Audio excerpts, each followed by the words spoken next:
Matt Ridley is the author of The Rational Optimist, amongst many other books, and is considered one of Britain's foremost intellectuals. Matt, you've written about the science of human nature and its implications. Has human nature changed much over history? Almost by definition, I would say the answer is no. In other words, I think, when we use the phrase human nature, we kind of mean the things that don't change, the aspects of our behavior that are sort of predictable from one generation to the next. And I'm always struck when I watch a Shakespeare play, how incredibly insightful that guy was about human nature. And that seems to me to speak to a lot of things not having changed. Envy and love and so on, are recognizable in Elizabethan England. Obviously, things do change. And one of the fascinating things, Steven Pinker wrote very interestingly about how, what was considered virtuous has changed pretty dramatically, because violently avenging some wrong was virtuous at one time, and it clearly violence is not virtuous these days, etc. So I kind of go with Adam Smith from the theory of moral sentiments, that we adapt our understanding of what virtue and bad behavior is according to what we're sort of taking in from the environment around us. So we've got some basic human nature, but we calibrate it to what's acceptable in the society we're in. And we do so by reference to the impartial spectator, as Smith put it. And that gives us a sort of a modernization of the themes of human nature. And where are we in the great debate between nature and nurture? What do the latest scientific researches tell us about that? Well, I wrote a whole book putting the nature-nurture debate to bed. It's why I'm asking you. About 20 years ago, and nobody read it. It turned out to be a topic nobody particularly wants to read about. I made a big mistake, though. I chose a punning title, which is always a mistake.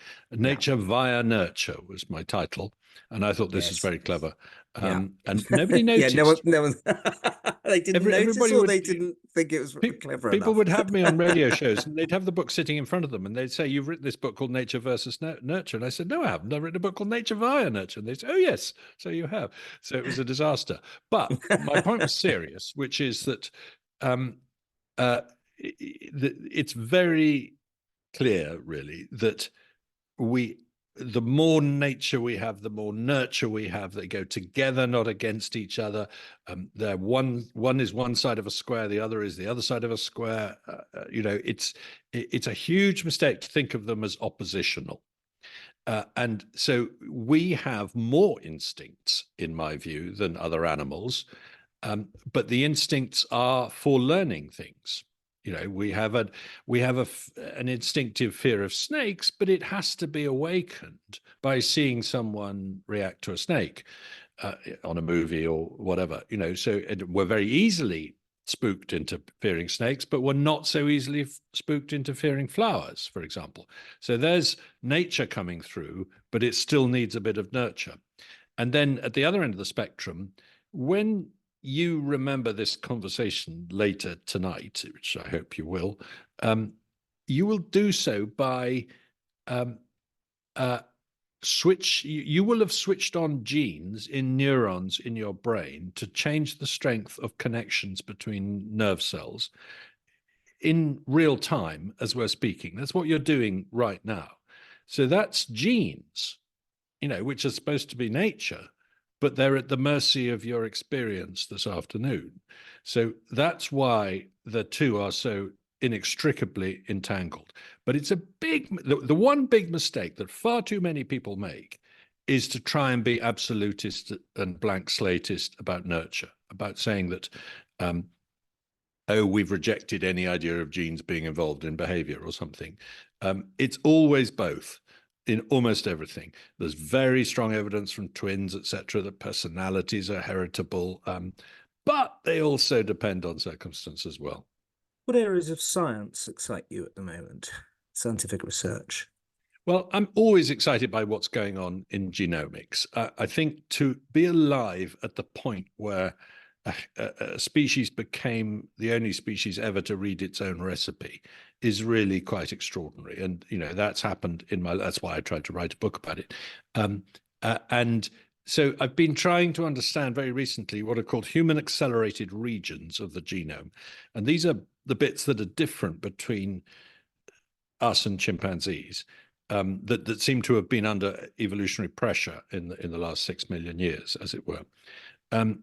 However, I have to admit that there's nothing terribly thrilling in that. It's not as if, suddenly, bing, there's the gene for language or anything. It's never going to be that simple. These are bits of molecular middle management, if you like, that are turning up, and they all add up to a big difference.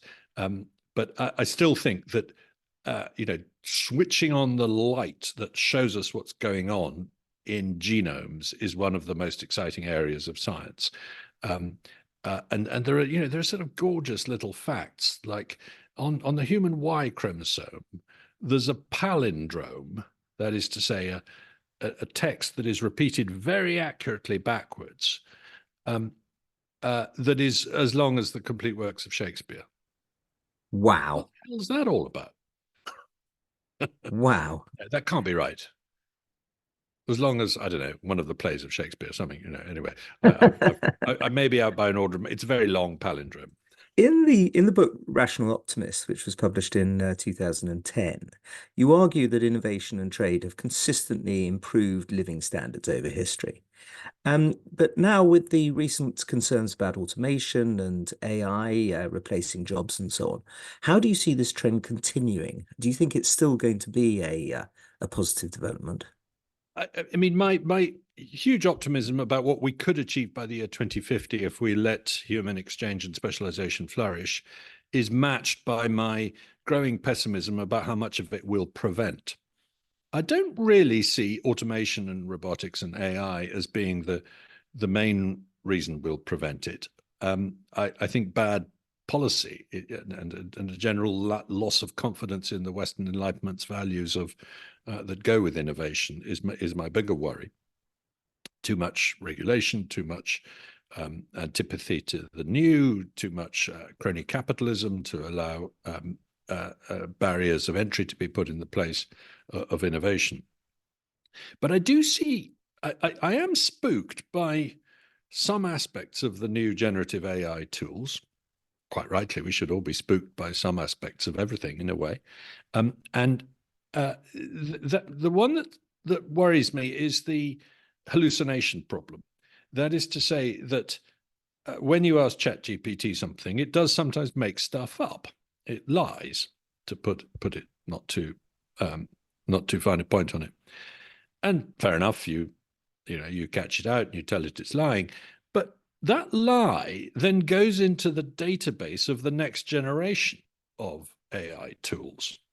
And so it could be that we're creating a sort of compound runaway misinformation machine, whereby maybe with a woke bias, some of the AI tools are going to start to treat as gospel some of the fibs that they've made up, like that there were black Nazis, for example, if you remember that example of the Microsoft AI image generator.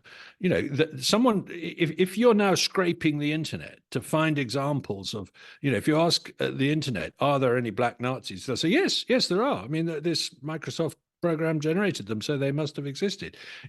So I think there's a I've gone off track from trade and exchange here a bit, but there's possibly a sort of technology death spiral that's heading our way. I doubt it. I'm still an optimist, but it's possible. And whilst we're into sort of propaganda and lying and so on, you also what's the story with the rise of social media and digital platforms? How do you think the exchange of ideas has changed since 2010, since you published The Rational Optimist, where both of those things have exploded essentially? Are those helping or are they hindering progress? Well, I have to say I was too starry-eyed about social media. I was reacting to the first generation of internet and e-commerce where people were saying this is turning us into nerds who stay in basements and don't talk to each other. Total lack of social engagement is going to be the result. That's a disaster. Everyone's going to get very lonely. And it turned out that no, the one thing everyone used social media for was social engagement on a ridiculous scale, and so they were constantly in touch with everyone all over the world, to the point where you ignored the people next to you and were in touch with people like you the other side of the world, but still. Yeah. So I thought that's great. And kumbaya, we're all going to see each other's point of view, because social media, you can now get in touch with other people and see what they're thinking, and it might be different from you. Isn't that lovely? Just like people said about radio when it first appeared in the 1910s and 20s, people are saying, oh, isn't this wonderful? The world's, they were incredibly utopian about radio. And in fact, as you know only too well, radio was used by the dictators to propagandize populations to a terrifying extent, and was an extraordinarily important tool of Mussolini and Hitler and people like that, and indeed but also Churchill, of course. but Without also radio, Churchill, how would he exactly, have been able to and have? FDR, and yeah, exactly. No, that's true. So, and it's of course a bit like the story of printing, isn't it? That printing comes along, everyone says, isn't that wonderful? But it does polarize society. You do get a lot of wars out of it, etc. So the question, I think, is, can we depolarize the effect of social media, which clearly has, I think, exacerbated polarization in the last 15 years? Can we do that without a war? And that's where I ask you to answer that question. Well, I'm certainly not going to. I'm going to carry on asking you questions, including how much of the Rational Optimist focuses on the benefits of free markets, we mentioned, and trade. In the face of the growing protectionism and anti-globalization sentiment that we've had over the last, well, really since the crash of 2007, 2008, what's your perspective of the future if global trade starts to be tied down by protectionism? Do you think this might affect the sense that you had in the Rational Optimist back in 2010? Yes, I am genuinely worried about protectionism. I think if you read the history of the first half of the 20th century correctly, tit for tat protectionism was a big cause of not just depression, but also war. The Japanese basically had an argument with themselves about whether or not they should be getting what they needed by trade or by conquest, and the fact that there was more and more protectionism made it easier for the military side of that argument to win. So it's not good that we have come a long way from the WTO GATT process that progressively liberated trade everywhere in the world for most of my life.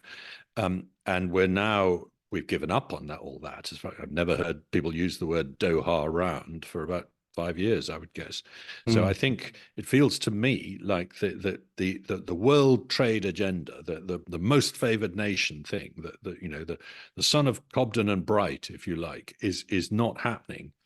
And instead, we're getting regionalized trade deals like the European Union, like NAFTA, like the Asian ones, and some trade deals between them, but still a terribly beggar my neighbor approach to trade, where we're back to the old mistake that I thought Peel and Cobden had defeated 150 years ago, that raising tariff barriers against your partners is good for your population. It's not. It's like putting rocks in your harbors, as somebody once put it. It's imports that are the benefit. It's exports that are the price you have to pay for them.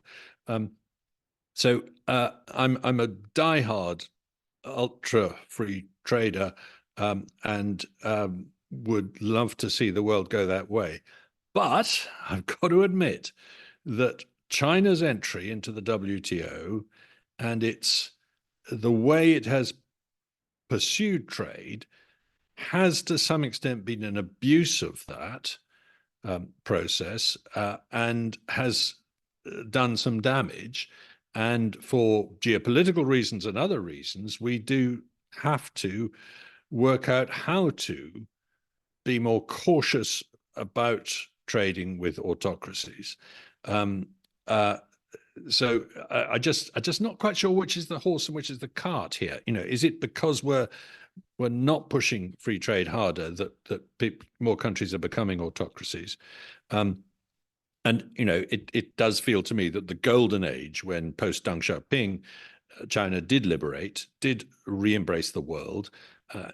It did become a free enterprise system, but also a free trade system within the limits imposed by the Communist Party, obviously. But the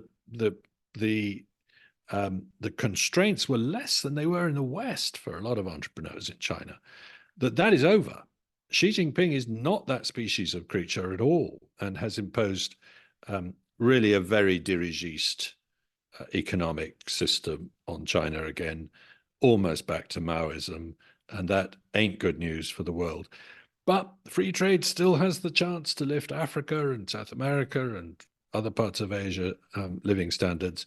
So let's hope we can keep some of it going. And where's Brexit in all of that?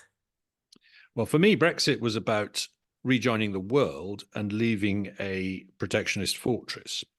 Because whatever you think of free trade within the European Union, there were very strong tariffs outside it. And just to take very specific examples, why would we in Britain want to have a tariff against rice? We're obviously only ever going to import rice. We're never going to grow it.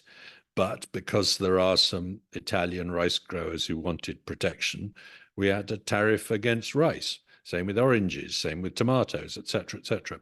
So for me, the first and greatest benefit of Brexit would be to cut the tariffs on imports into the UK and dare the rest of the world to reciprocate, which is exactly what Cobden did in the Cobden got Peel to do in the 1840s, so it very much was about replacing a regionalist trading bloc with a global trading view.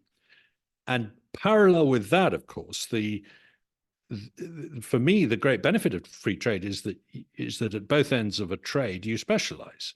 You say, I'm better at producing this and you're better at producing that, so I'll focus on this and you'll focus on that. We'll both benefit. The famous Ricardo example of Portugal and Britain doing wine and cloth or whatever it was. And yet the European Union was all about harmonization, was all about saying, look, the rules have got to be the same everywhere. So you can't really specialize. You can't say, I'm going to liberate this industry, but not that industry in Britain. And that felt to me wrong. The principle of recognizing equivalent regulation, if it's safe for your customers, it's safe for ours, is how we should be regulating products between countries, not your rules must be the same as our rules. So I still think all those arguments hold very good water, and I still think that Brexit was far less of a catastrophe than pretty well everybody on the Remainer side thought it was going to be. And I think we mustn't let go of that. It's just that we haven't really taken the advantage to liberate, to deregulate, to become the great champion of world trade that we could. Exports to the rest of the world are up in the UK, and exports to the European Union are down. So there's been some rebalancing. And whose fault is that? Why didn't we take that opportunity? What happened? Short answer, the blob. The country is, as I increasingly discovered from my small number of years in Parliament, run by bureaucrats, not politicians. They are just the front men, the fall guys. Just to explain to our American readers, the blob, define the blob, because listeners aren't necessarily going to know what we're talking about in the States. It's a British slang term to refer to the permanent bureaucracy, the people who don't change jobs when after an election, whether they're in central government or local government or agencies that of the government, and the vast majority of them did not want to diverge from the European Union because they wanted to keep open the option of rejoining it later.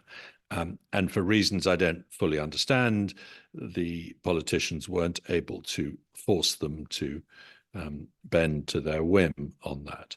So that's my view, is that we've not had a disaster because of Brexit. We've grown slightly faster than Europe, actually, but we've missed out on a fantastic opportunity to become a really dynamic economy, which we could have done by cutting rules and regulations, getting rid of GDPR. Why do I need to click that I love cookies every time I go on a website? Somebody the other day put up an offer of a bottle of good claret to anyone who read the terms and conditions that you have to read before you click. And it took 4 months before anyone spotted the offer. Now, you've mentioned China. Where are we on this extraordinary coincidence that COVID started in the same place as a virology lab in Wuhan? What's you in 2021 you wrote the book Viral. What has anything come out since 2021 to make you either change your mind or go further in what you said? Yes, our book was actually fairly balanced. We looked at the possibility it came out of the market and the possibility it came out of the lab, and we came down, Alina Chan and I, my co-author, we came down on the view that it looks more likely it came out of the lab. We now think both of us think that's very strongly likely. It's almost certain. And the reason for that is because the investigation of that market has got deeper and deeper, and they've found absolutely nothing that you would expect to find if that's where it started. In fact, we now know that it started much earlier than we thought, from the divergent strains that we're able to piece together the family tree of the virus. It didn't start in November, December. It almost certainly started in October, that kind of thing. So the market evidence has got weaker. The lab evidence has got stronger. In 2021, just as we were publishing the book, an extraordinary document dropped through a leak, which was a proposal to put exactly the right kind of sequence into exactly the right place, in exactly the right gene, in exactly the right type of virus, in exactly the right year to make SARS-CoV-2. And this is a thing called a furin cleavage site, which has never been found in a Sarbeca virus before or since. But they had a proposal to put one in a Sarbeca virus for the first time in the world, in the city of Wuhan. That's like saying I want to put a horn on a horse in Wuhan, and a year later there's a unicorn running down the street. That's not a coincidence. But worse than that, at the end of 2023, we then got hold of a previous draft of the same document. It's called the Defuse Proposal, and it was a proposal to the American Department of Defense for funding for this work. And not only did it say things like, we're going to pretend we'll do some of this work in America, but we really want to do it in China because it's cheaper, because they use lower biosafety levels. It also said, we're really focused on viruses that are 10 to 25% different from SARS. Well, this one is exactly that. And then it specifically said, actually, this furin cleavage site, we're going to put it at the S1, S2 junction. Now, that's exactly where it turned up in the spike gene. Now, we weren't sure about that before. So it really is just too much of a coincidence now. And of course, the fact that the Chinese authorities simply won't come clean about which viruses they had and were working on after 2016. And they had a huge database with 22,000 entries in it, and they took it offline at 2 a.m. on the 12th of September, 2019, almost exactly 5 years ago this week. And it's never gone back up. And all they have to do, if they want to exonerate themselves, is show us what was in that database on that date. And if it doesn't contain a possible progenitor, a close progenitor of SARS-CoV-2, then fine. They're innocent, but they won't do it. And they say, well, we can't do that because you might hack it. Well, what do you mean hack it? You won't, if something's in the public domain, you can't hack it. That's the sort of whole point. So it's a very odd excuse. Now, of course, every time I say that, I've got friends who say, look, you're egging them on to publish a fake version of it. Well, that's exactly what I was going to say. How would you know if they had deleted or edited it? Well, that they're presumably clever enough to make it hard for us to know, but it puzzles me that they haven't even tried to do that. I Yes, don't know. yes, yes. So the dog that didn't bark, as it were. Yes. Yeah. Um, One of the criticisms of the book is and it was criticized by George Monbiot and Bill Gates and other people who wanted to have a crack at you. And one of the criticisms that people made was that inequality was overlooked as a growing issue despite overall progress. How do you address the idea that the benefits of innovation and trade aren't, by their very nature, aren't going to be distributed equally? I think they're factually, empirically wrong about that. I mean, the evidence is overwhelming that in the last 50 years, the people in poor countries have been getting rich faster than people in rich countries. Look at China. 30 years ago, every Chinese person was poor. Now most of them are middle class. The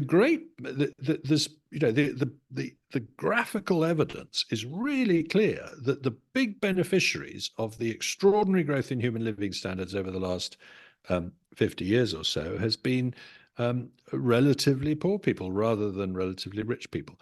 And, just to put a number on it, when I was born, around 50% of the world lived in extreme poverty, defined as $1.90 a day in 2011 dollars. Okay. Today, that number's about 9%. Nobody has ever lived through a defeat of poverty as dramatic as that you and I have lived through. So it's simply wrong to say that the benefits of trade and prosperity and innovation are going to the rich. Rich people are getting richer, sure, yes, but poor people are getting richer at a more dramatic rate and more of them. I was going to say something else, but it slipped my mind. Sorry.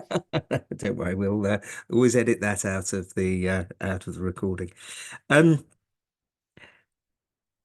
In the book, you criticize the Malthusian view that population growth will lead to resource scarcity, and you've been writing a lot about resource scarcity at the moment, and have been since well for a long time. Um, how do you respond to the current environmental challenges, climate change being the obvious one, which some argue is evidence of resource limits and limitations? Mm. Yeah, I think Malthus was clearly wrong about his basic thesis that population would lead to starvation in the immediate short term, and that's why we needed to be cruel to the poor. Remember, that was what the Malthusians did in response to Malthus in, for example, Ireland after the famine or during the famine. The food supply did expand faster than the population in the 19th century in Britain and in the 20th century in the world. And per capita calorie production is now about 1.5 times as high as it was when there were half as many people on the planet in around 1960. And we've done that using almost exactly the same amount of land. That is to say, we've brought very little extra land under the plow in the last 50, 60 years. We brought some extra, and then we released some as well. In fact, we're releasing land at the moment. And Jesse Ausubel of Rockefeller University is calculating that on current trends, we'll release an area the size of India from the plow, from farming, as it were, by 2050, and yet we'll still feed the 9 billion people we'll have on the planet at a much better level than we're feeding today. So clearly land as a resource is not running out. Now, the reason for that is because technology allows us to be more productive on each acre. And the more productive you are on each acre, the fewer acres you need, and the more acres you can spare for nature reserves and things like that. So the environmentalist argument that it's all about prosperity leading to using more resources is not true. We use less land. We use less water in agriculture for every unit of food we produce now. We use less fertilizer now. We're getting more efficient about that. So an awful lot of economic growth consists of using less to produce more. And that, to me, is conservation, if you like, conservation of energy, conservation of water, conservation of land, etc. And that's the bit that I think much of the environmentalist movement, which started in the 1960s with the view that you can't have infinite growth on a finite planet. That's a phrase that David Attenborough's fond of using, for example. And it's just not true, because growth often consists of using less of something. If I halve the amount of steel you need in a car through some clever invention, I have caused a burst of economic growth, okay, by definition. I've produced more with less. And so at the point where, in theory, we've used every resource on the planet, I can invent something that means we use less of it, and that will be another step of economic growth. So I think infinite economic growth is possible in theory. Of course, it's never going to be achieved in practice. So that's my real beef with the Malthusians, is that they are still misunderstanding the nature of what a resource is. Julian Simon was the brilliant guy here, and he had a bet with Paul Ehrlich, who was a Malthusian, that because he said, I think metals and other minerals are going to get cheaper, not more expensive. And Ehrlich said, that's ridiculous. They're going to run out. This was in about 1980. So they had a bet in 1980. If by 1990, a basket of minerals, of metals, 5 metals, has become more expensive, then Simon will pay Ehrlich the difference. And if it's become cheaper, Ehrlich will pay Simon the difference. Well, Simon won hands down. He won even if you didn't take inflation into account. I now, somewhere on the shelf behind me, is the Julian Simon Award, which I won some years ago. I'm very proud of it, and it's made of the 5 metals. The metals were chosen by Ehrlich, so there was no cheating involved, etc. So I'm on Simon's side of that argument, not Paul Ehrlich's. You've spoken about green crony capitalism. What do you mean by that?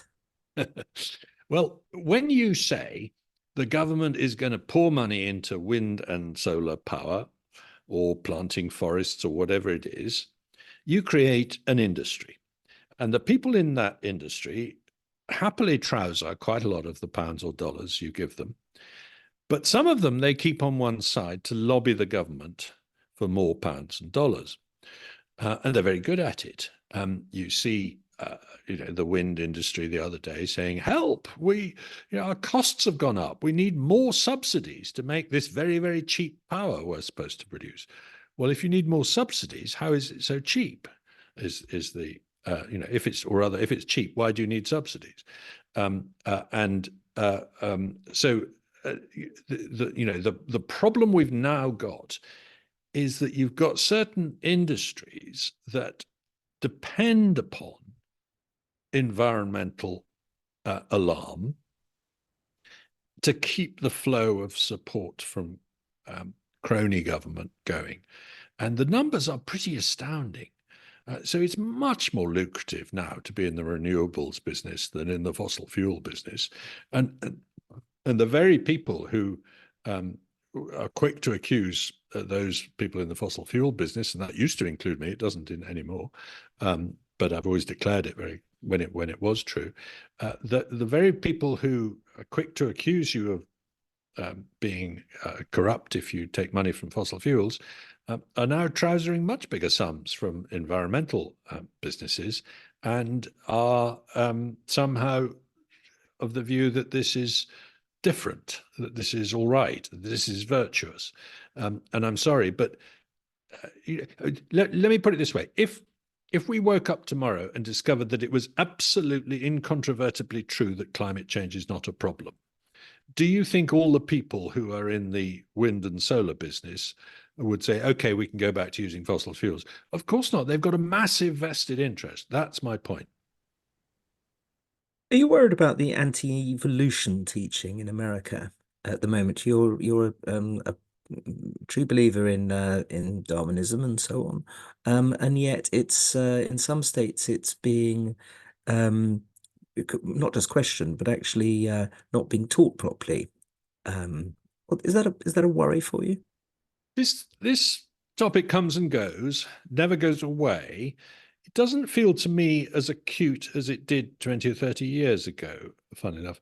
By the way, you called me a true believer in evolution. I think I wouldn't use that word. I would I'm not big on belief generally. I like think or whatever. Anyway, All right. I'm not chastising you. I'm just making the No, point. but So intelligent design, which is the sort of attempt to make creationism more respectable, which basically says, look, the complexity of the human body or whatever is so incredible that it's ridiculous to think that it could have come about by an evolutionary process. And for some reason, that's always had a much greater hold on the American psyche than it has on the European psyche.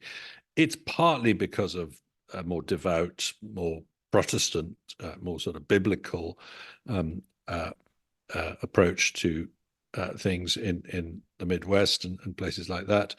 But I think it's also it's partly a sort of anti-intellectual thing as well. I don't quite understand it, but for me, it's a mole you've got to keep whacking, to use that expression. You can't give up on it, and at times I've spent a lot of time on it, but I think I think most people now accept, even in America, that it's possible, it's easier actually to imagine the immense complexity of the human brain or whatever emerging through a process of genetic trial and error over millennia than it is to imagine some incredibly complex being making it. Because if there was a complex being who made it, then how did that complex being come about? And you simply postpone the problem. But my cheap shot at creationists is the old joke that a couple of engineers in the bar, and the electrical engineer says God is an electrical engineer, he made the brain, and the mechanical engineer says no, God's a mechanical engineer, he made the skeleton, and the civil engineer says no, God is a civil engineer. Who else would put a waste disposal pipe through a recreational area? And it actually gets quite a profound point, which is that design isn't always intelligent, actually. You've won the Hayek Prize, and you might not be a true believer in a general sense, but you are a libertarian, and you've written that the more we limit the growth of the state, the better off we will be. Tell us more about your libertarianism and the advantages of it and the limits to it as well. Yes. I spent 3 years living in Washington in the 80s, and it was really quite transformative for me because before then I didn't realize it, but I had a very sort of statist view of the world, that everything was ordered by government and that, there was a bunch of wise men in charge of the economy. And I began to read Hayek and particularly, the most profound, the most wonderful essay of all is that brief essay called I, Pencil by Leonard Read, about how a pencil came to be and how millions of people contributed to its manufacture, but none of them knew how to make it. The idea of this distributed knowledge, this bottom-up emergence of order.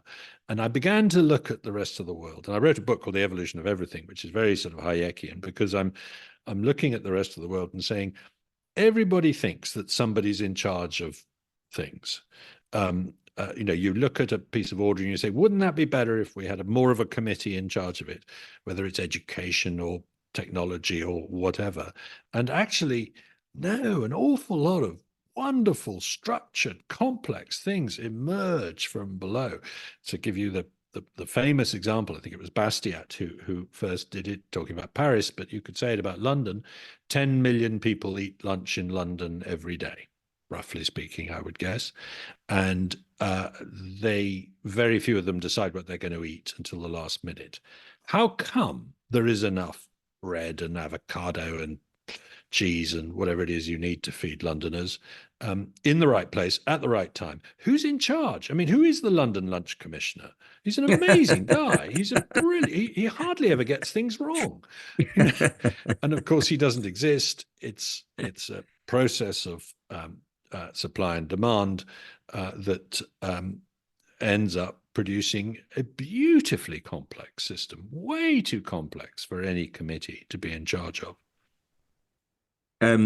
You say that you're not a conservative in that you celebrate the way that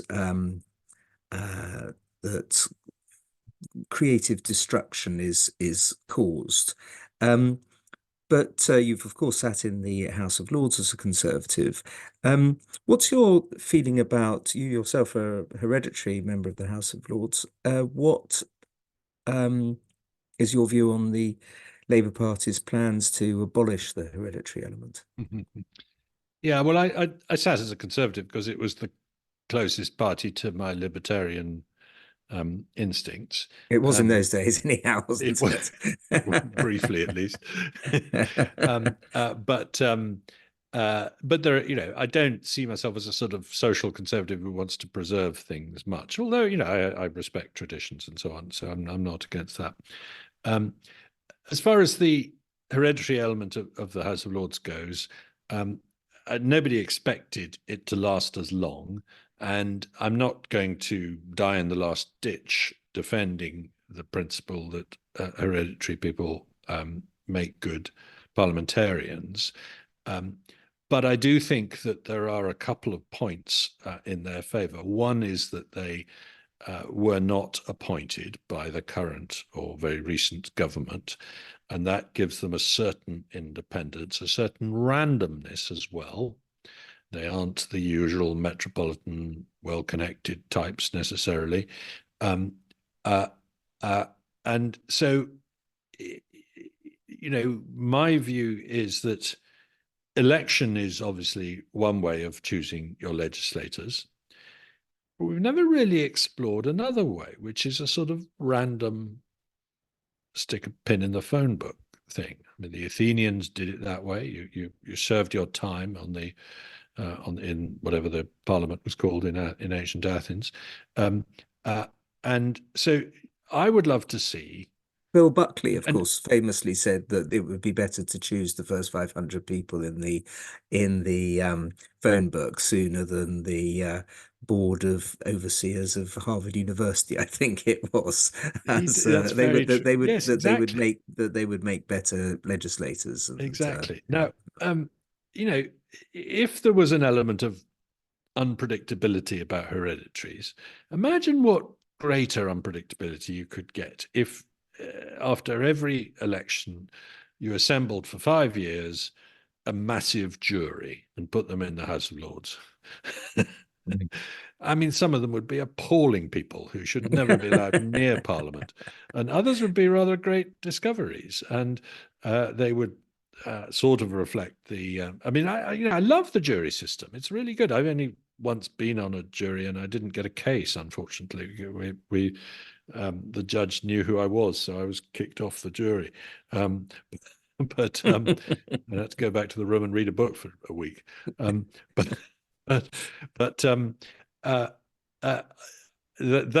That's one of the systems that I would like. Another system that I would like would be to put the power back to the local authorities. I think this is something that Lord Salisbury is talking about, to choose members of the House of Lords, so as to just remove it from the centre, from the prime ministerial patronage and so on.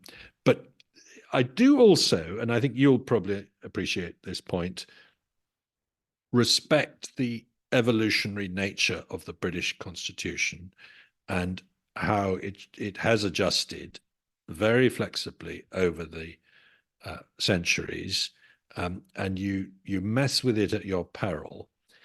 And you can sort of make an argument that hereditary peers came to the Lords with a sort of respect for the traditions of the British Constitution that made them valuable members. But that argument is largely over. It's about how to replace them now. It's a damn shame that they never got around to doing phase 2 in 1999, because then we could have had the hereditaries would have walked voluntarily out, saying, right, you've done what you said you would. We were supposed to be the pebble in the shoe to remind governments that they hadn't finished reforming the House of the Lords. Yes, they're not there now. Or at least they won't be there for long. Sadly, in my view, it's very rare for one set of people in Parliament to throw out another set. You saw it obviously with Henry VIII, you saw it and the abbots, you saw it with Oliver Cromwell abolishing the House of Lords for a short period of time, and you also saw it in 1997, and as you say, the 1999 second phase of the alteration of the British Constitution that never took place. And now this last fourth time in 500 years that, as I say, one set of parliamentarians are expelling another set. It's very rare, and there's no sense, do you think, that the Labour Party are going to continue with phase 2 and update the whole system? They're just essentially getting rid of people who tend to vote against them. Yeah, I'm afraid there's a huge element of that. And by the way, I think you're a marvelous adornment of the House of Lords yourself. Thank you. Well, we're not going to edit that out. We should. I did once late at night have a bad-tempered disagreement with George Fawkes on the Labour benches when he accused me of not being someone we should listen to because I was a Viscount, and I was sort of ready with a response because I thought he might say this. So I said, well, I'm here because Lord Salisbury put my great-grandfather here at the Queen Victoria put my great-great-grandfather here at the advice of Lord Salisbury. He's here because Queen Elizabeth put him there on the advice of Tony Blair. It's not that different. It is different, though. Great line.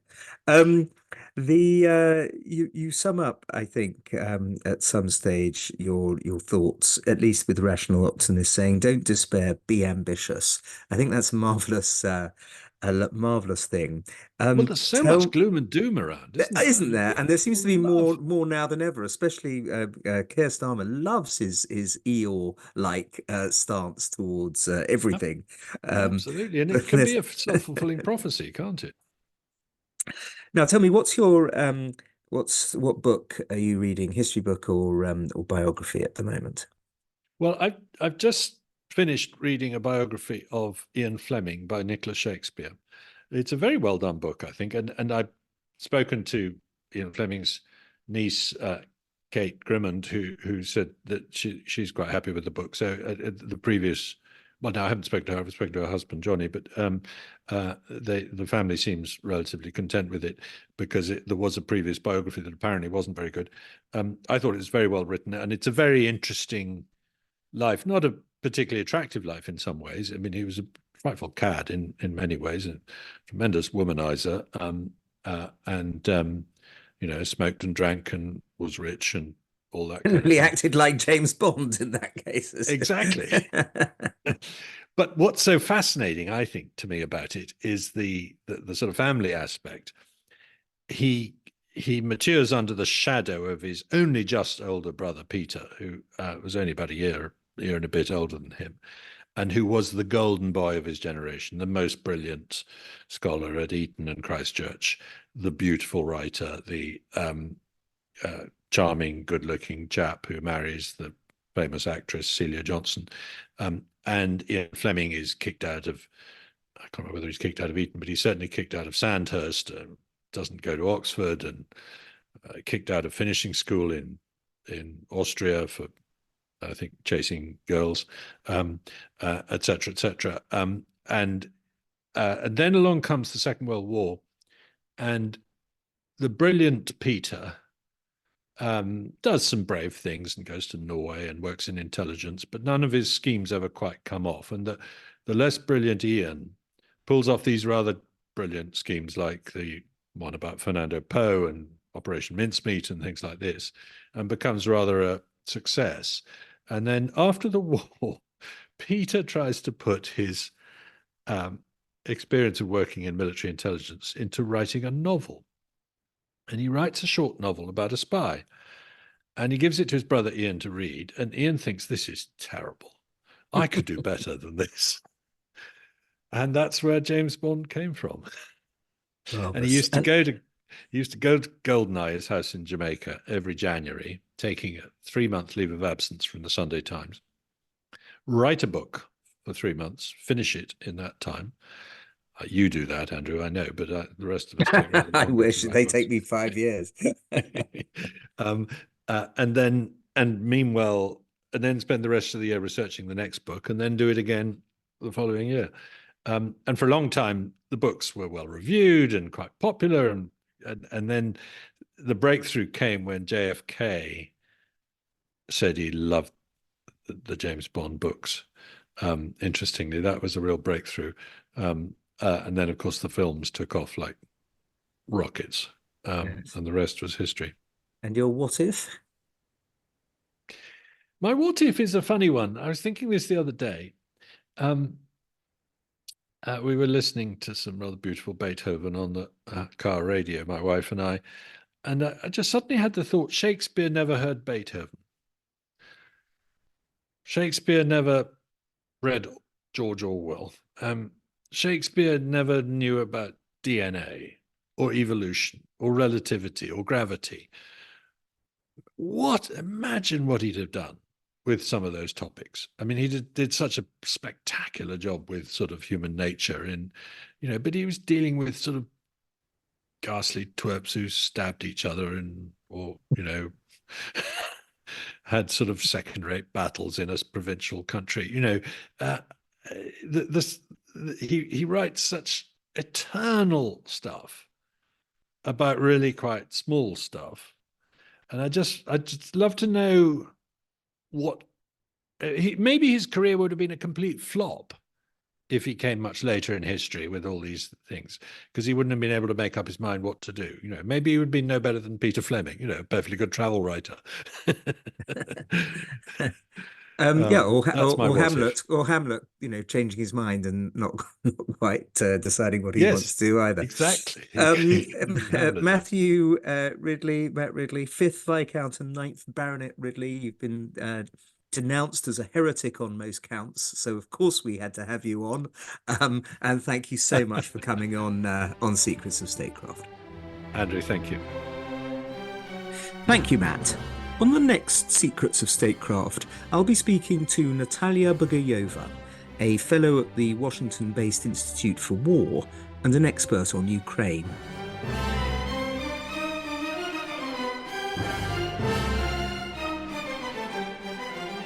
This podcast is a production of the Hoover Institution, where we generate and promote ideas advancing freedom.